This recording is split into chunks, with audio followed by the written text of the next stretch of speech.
Assalamualaikum warahmatullahi wabarakatuh. Wahai sahabat muslim, tertulis di dalam Al-Quran tentang kejadian-kejadian ajaib yang dialami oleh selain Nabi. Karamah adalah suatu pemberian Allah Subhanahu wa Ta'ala atas kejadian luar biasa yang diberikan kepada wali atau kekasih Allah. Di antaranya adalah kisah ibunda Nabi Isa yang bernama Siti Maryam. Maryam bukanlah seorang nabi. Sudah dipastikan tidak pernah ada nabi dari kaum Hawa. Walaupun demikian, Maryam yang tidak nabi ternyata juga mendapat keistimewaan dan mengalami kejadian di luar kewajaran. Maryam dikenal sebagai salah satu wanita teladan yang diberikan jaminan surga oleh Allah Subhanahu wa Ta'ala. Dia lahir dari seorang ibu bernama Hannah binti Fakuts, saudara ipar Nabi Zakaria, dan ayahnya adalah Nabi Imran. Nabi Imran dan istrinya tak kunjung dikaruniai anak meski sudah bertahun-tahun hidup bersama. Tibalah di suatu ketika, Hannah bernazar kepada Allah Subhanahu wa Ta'ala jika ia diberi keturunan, nantinya anak tersebut akan diserahkannya ke Baitul Maqdis untuk menjadi pelayan di Baitul Maqdis. Setelah bernazar, doa Hannah pun dikabulkan Allah Subhanahu wa Ta'ala dan ia mengandung. Namun sebelum Maryam lahir, Nabi Imran meninggal dunia. Singkat cerita, Maryam tumbuh jadi anak yang berbakti dan saleh. Meski masih kecil, tapi ibadahnya sudah melampaui orang-orang dewasa. Ketika Maryam berusia 6 tahun, akhirnya Maryam diserahkan ke Baitul Maqdis untuk beribadah dan melayani rumah suci tersebut. Dia tumbuh di bawah asuhan Nabi Zakaria yang mengajarkan kepada Maryam isi sebenarnya kitab Taurat yang ketika itu banyak diselewengkan oleh para tokoh agama demi keuntungan mereka sendiri. Maryam kecil mampu menguasai isi dan makna kitab Taurat dengan benar meski usianya masih belia. Namun ia menerima perlakuan kasar dari para pendeta yang iri kepadanya. Ia melewati masa kecilnya dengan banyak penderitaan, dan begitupun ketika beranjak dewasa, cobaan yang dialami Maryam semakin berat. Namun Maryam tetap tabah dan ia tetap menghabiskan waktu dengan beribadah ketimbang bergaul dengan orang-orang kecuali dengan Nabi Zakaria. Maryam lebih banyak melakukan puasa dan suka memberikan jatah buka puasanya kepada orang miskin, walaupun Maryam rela kelaparan dengan sedikit makanan. Tapi ia tetap percaya kalau Allah akan selalu menjaganya. Karena tingkat keimanan dan kesabaran Maryam yang semakin tinggi itulah, sampai Allah pun menurunkan karamah kepadanya.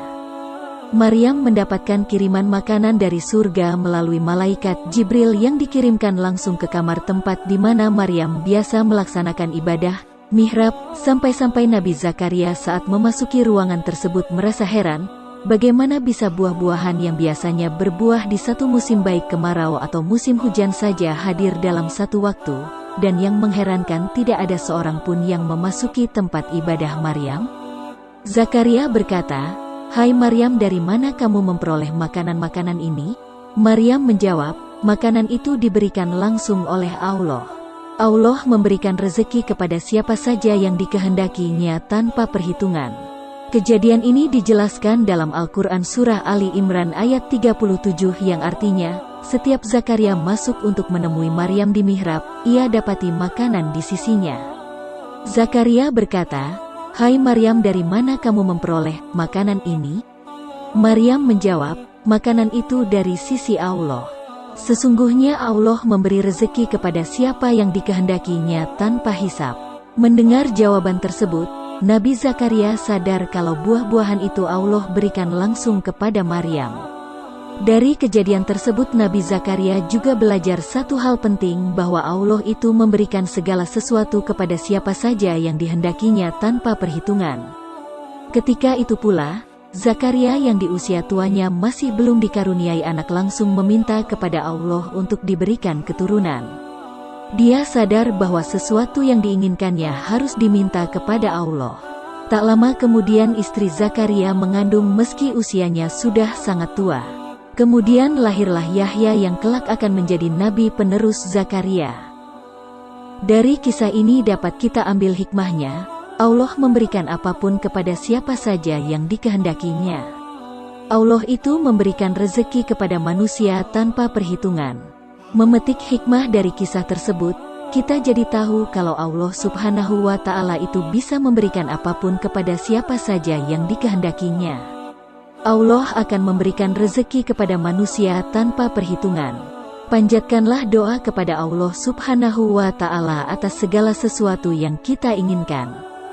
Jangan hanya berdiam diri, tapi berdoalah dan kemudian tunjukkan bukti nyata bahwa kita ingin doa tersebut dikabulkan. Sebaliknya, jika kita sudah berdoa tetapi tidak segera dikabulkan oleh Allah Subhanahu wa Ta'ala, bukan berarti doa kita tidak didengar. Allah Subhanahu wa Ta'ala pasti mendengarnya. Tugas kita hanya terus melanjutkan doa, bersabar, dan tetaplah memiliki prasangka yang baik kepada Allah Subhanahu wa Ta'ala. Karena terkabulnya sebuah doa dari setiap hamba memiliki waktu yang berbeda-beda.